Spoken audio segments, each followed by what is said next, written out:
ሰላም ጤና ይስጥልን የተወደዳችሁና የተከበራችሁ የጎህ ቴሌቪዥን አድማጭ ተመልካቾቻችን እንደምን አላችሁ? ለዕለቱ ያዝናቸውን ሰበርና ወቅታዊ መረጃዎች ይዘን ቀርበናል። መረጃዎቻችን ቶሎ እንዲደርሷችሁ ዩቲዩብ ቻናላችንን ሰብስክራይብ፣ ላይክ፣ ሼር እያደረጋችሁ እስከ ፍጻሜያችን አብራችሁን ቆዩ።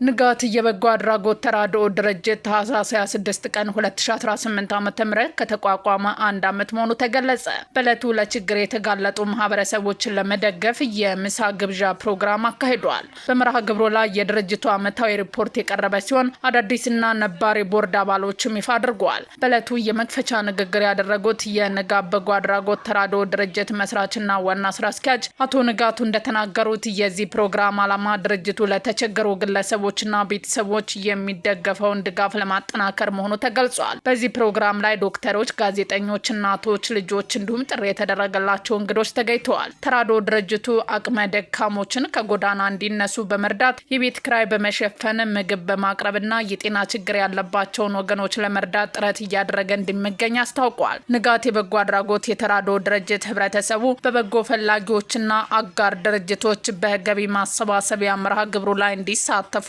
በሚያስፈልጉት ሰዎች ህይወት ላይ ዘላቂ ተጽዕኖ ለመፍጠር የበኩላቸውን አስተዋጽኦ እንዲያደርጉ ጥሪውን አቅርበዋል። የኢትዮጵያ መገናኛ ብዙሃን ባለስልጣን ዋና ዳይሬክተር ከኃላፊነት ተነሱ።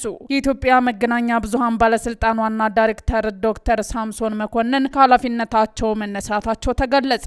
የህዝብ ተወካዮች ምክር ቤት ነገ በሚያካሂደው 8ኛ መደበኛ ስብሰባው የኢትዮጵያ መገናኛ ብዙሃን ባለስልጣን ዋና ዳይሬክተርን እጩ መርምሮ እንደሚያጸድቅ ገልጿል። ባሳለፍነው ዓመት በጠቅላይ ሚኒስትር እጩ አቅራቢነት የባለስልጣኑ ዋና ዳይሬክተር ሆነው የተሾሙት ዶክተር ሳምሶን መኮንን ከኃላፊነት የተነሱበት ምክንያት እስካሁን አልተገለጸም። ጠቅላይ ሚኒስትር ዶክተር አብይ አህመድ ታህሳስ 23 ቀን 2018 ዓ.ም ለምክር ቤቱ በላኩት ደብዳቤ በሳምሶን ምትክ ወይዘሮ ሃይማኖት ዘለቀ ወርቅነህን እጩ ተሸላሚ አድርገው ማቅረባቸው ሪፖርት ተዘግቧል። ወይዘሮ ሃይማኖት እስከ ቅርብ ጊዜ ድረስ በአዲስ አበባ ከተማ አስተዳደር ስራ አስኪያጅ ጽህፈት ቤት በምክትል ቢሮ ኃላፊ ማዕረግ የኮሙኒኬሽን ዘርፍ ኃላፊ በመሆን ያገለገሉ ሲሆን ከዚህ ቀደም ደግሞ በመንግስት ኮሙኒኬሽን ጉዳዮች ጽህፈት ቤት በዳይሬክተርነት እንዲሁም በኢትዮጵያ ዜና አገልግሎት በከፍተኛ አዘጋጅነት አገልግለዋል። ሳምሶን መኮንን የባለስልጣኑ ዋና ዳይሬክተር ሆነው ከመሾማቸው በፊት የአዲስ አበባ ዩኒቨርሲቲ በመምህርነት የኮሙኒኬሽንና ዓለም አቀፍ ግንኙነት ምክትል ፕሬዝዳንት እንዲሁም በዩኒቨርሲቲው የማርኬቲንግና ኮሙኒኬሽን ረዳት ፕሮፌሰር በመሆን ማገልገላቸው ይታወቃል።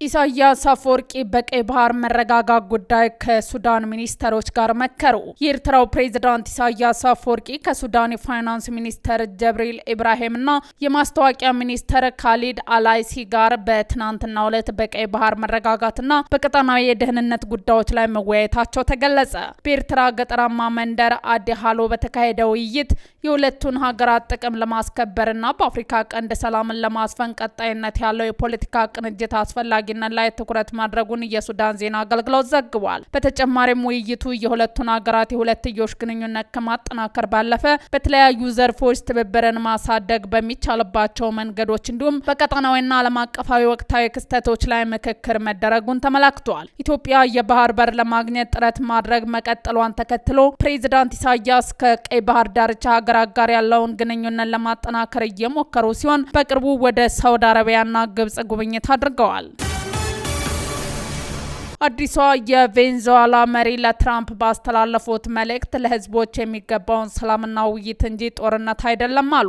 የቬንዙዌላ ተጠባባቂ ፕሬዝዳንት ሀገራቸው ለሰላም ቁርጠኛ መሆኑንና ከአሜሪካ ጋር ወደ ሚዛናዊና መከባበር ግንኙነት ለመመለስ ቅድሚያ እንደምትሰጥ ተናግረዋል። ዴልሲ ሮድሪጌዝ በሰጡት መግለጫ የአሜሪካ መንግስት በዓለም አቀፍ ህግ ማዕቀፍ ውስጥ በትብብር አጀንዳ ላይ ከኛ ጋር እንዲተባበር እንጋብዛለን ብለዋል። ፕሬዝዳንት ዶናልድ ትራምፕ ህዝቦቻቸውና ክልላቸው ሰላምና ውይይት እንጂ ጦርነት አይገባቸውም ስትል ተናግራለች። ቬንዙዌላ ሰላም፣ ልማት፣ ሉዓላዊነትና የወደፊት እጣ ፋንታ የማግኘት መብት አላትም ብላለች። ዴልሲ የቬንዙዌላ ተጠባባቂ ፕሬዝዳንት ተብላ የተሾመች ሲሆን የማድሮ ታማኝ ሰውና ብዙውን ጊዜ ከፕሬዝዳንቱና ከባለቤቱ ጋር ጎን ለጎን በተለያዩ ህዝባዊ መድረኮች ላይ ትታይም ነበር። የህግ ባለሙያና ዲፕሎማቷ በማድሮ አገዛዝ ስር የተለያዩ የፖለቲካ ቢሮዎችን መርታለች። የዩናይትድ ስቴትስ ውጭ ጉዳይ ሚኒስትር ማርኮ ሮቢዮ ቅዳሜ ዕለት ከሮድሪጌዝ ጋር ሲነጋገሩ ቆይተው አሜሪካ የጠየቀችውን ሁሉ ለማድረግ ፈቃደኛ መሆኗን ገልጻ ነበር። አዲሷ የቬንዙዌላ መሪ ለትራምፕ ባስተላለፉት መልእክት ለህዝባችን የሚገባው ሰላምና ውይይት እንጂ ጦርነት አይደለም ብለዋል።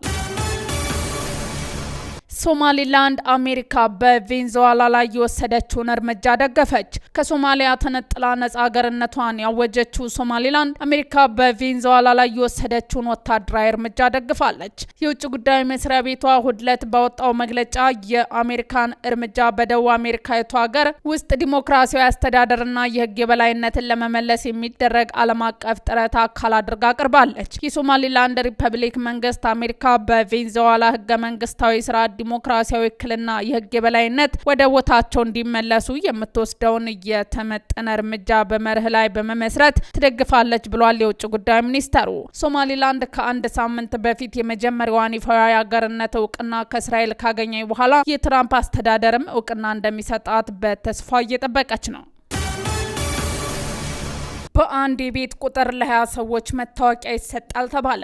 በአንድ የቤት ቁጥር እስከ 20 የሚደርሱ ሰዎችን ለመታወቂያ ማስመዝገብ የሚፈቅደው አዲስ አሰራር ተግባራዊ መደረጉ ተገለጸ። የአዲስ አበባ ከተማ የነዋሪነት መታወቂያ ለማግኘት በአንድ ቤት ቁጥር ከቤተሰብ አባላት ውጭ የሆኑ እስከ 20 የሚደርሱ ሰዎችን ማስመዝገብ እንደሚቻል የከተማዋ የሲቪል ሰርቪስ እና የነዋሪነት አገልግሎት ኤጀንሲ አስታውቋል። የከተማዋ የሲቪል ምዝገባና የነዋሪነት አገልግሎት ኤጀንሲ አስታውቋል። ኤጀንሲው ለልጆች ምዝገባ ምንም አይነት የቁጥር ገደብ ባያቆምም ከቤተሰብ አባል ውጭ ሆነው ለሚመዘገቡ ግለሰቦች የቁጥር ጣሪያው 20 ሰዎች እንደሆነ አስቀምጧል። የኤጀንሲው ምክትል ዋና ዳይሬክተር አቶ ጥጋቡ ሹማይ እንደተናገሩት ይህ የቁጥር ገደብ የተበጀው በቤት ባለቤቶችና በተመዝጋቢዎች መካከል የሚፈጠረው ያልተጋባ የገንዘብ ድርድርና ማጭበርበር ለመከላከል እንደሆነ ተጠቁሟል። አንዳንድ ግለሰቦች የቤት ባለቤት ሳያውቁ በቅጽ ላይ ሰዎችን በማስመዝገብና በኋላ እሰርዛለሁ በሚል ማስፈራሪያ ገንዘብ እንደሚጠይቁ የተናገሩት ዳይሬክተሩ ይህን መሰል ህገወጥ ድርጊት ለመግታት አጠቃላይ አሰራሩን ወደ ቴክኖሎጂ የማዞር ስራ እየተከናወነ ይገኛል ብለዋል። በአዲሱ መመሪያ መሰረት ከክፍለ ሀገር መሸኛ አምጥተው መታወቂያ ማውጣት የሚፈልጉ ሰዎች በከተማዋ 3 ወር መቆየትና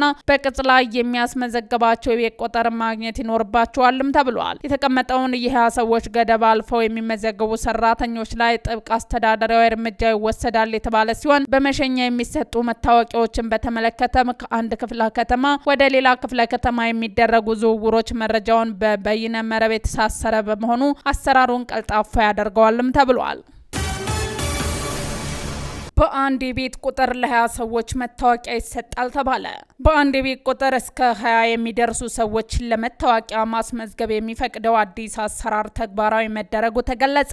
የአዲስ አበባ ከተማ የነዋሪነት መታወቂያ ለማግኘት በአንድ ቤት ቁጥር ከቤተሰብ አባላት ውጭ የሆኑ እስከ 20 የሚደርሱ ሰዎችን ማስመዝገብ እንደሚቻል የከተማዋ የሲቪል ሰርቪስ እና የነዋሪነት አገልግሎት ኤጀንሲ አስታውቋል። የከተማዋ የሲቪል ምዝገባና የነዋሪነት አገልግሎት ኤጀንሲ አስታውቋል። ኤጀንሲው ለልጆች ምዝገባ ምንም አይነት የቁጥር ገደብ ባያቆምም ከቤተሰብ አባል ውጭ ሆነው ለሚመዘገቡ ግለሰቦች የቁጥር ጣሪያው 20 ሰዎች እንደሆነ አስቀምጧል። የኤጀንሲው ምክትል ዋና ዳይሬክተር አቶ ጥጋቡ ሹማይ እንደተናገሩት ይህ የቁጥር ገደብ የተበጀው በቤት ባለቤቶችና በተመዝጋቢዎች መካከል የሚፈጠረው ያልተጋባ የገንዘብ ድርድርና ማጭበርበር ለመከላከል እንደሆነ ተጠቁሟል። አንዳንድ ግለሰቦች የቤት ባለቤት ሳያውቁ በቅጽ ላይ ሰዎችን በማስመዝገብና በኋላ እሰርዛለሁ በሚል ማስፈራሪያ ገንዘብ እንደሚጠይቁ የተናገሩት ዳይሬክተሩ ይህን መሰል ህገወጥ ለመግታት አጠቃላይ አሰራሩን ወደ ቴክኖሎጂ የማዞር ስራ እየተከናወነ ይገኛል ብለዋል። በአዲሱ መመሪያ መሰረት ከክፍለ ሀገር መሸኛ አምጥተው መታወቂያ ማውጣት የሚፈልጉ ሰዎች በከተማዋ 3 ወር መቆየትና